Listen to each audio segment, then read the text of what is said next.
Assalamualaikum warahmatullahi wabarakatuh. Di antara sunnah Nabi SAW ketika mana baginda bangun pada malam hari ialah baginda akan menggosok gigi baginda. Ini seperti mana yang diriwayatkan oleh Al-Imam Al-Bukhari dan Muslim daripada Huzaifah ibn Yaman radhiyallahu anhu. Bahwasanya Huzaifah berkata, "Kana an-nabiy sallallahu alaihi wasallam idza qama min al-laili yashusu fahu bis-siwak." Huzaifah berkata bahawasanya Nabi SAW ketika mana bangun pada malam hari, baginda akan menggosok gigi baginda dengan siwak. Tujuan baginda menggosok gigi baginda dengan siwak ialah untuk memelihara mulutnya dan melahirkan nafas yang baik sebelum baginda mendirikan solat pada malam hari, membaca Al-Quran dan berdoa kepada Allah Subhanahu wa taala.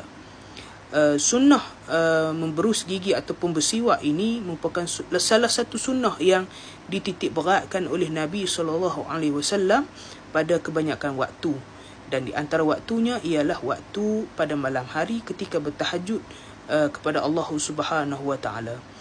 Jadi marilah sama-sama kita mengamalkan sunnah ini.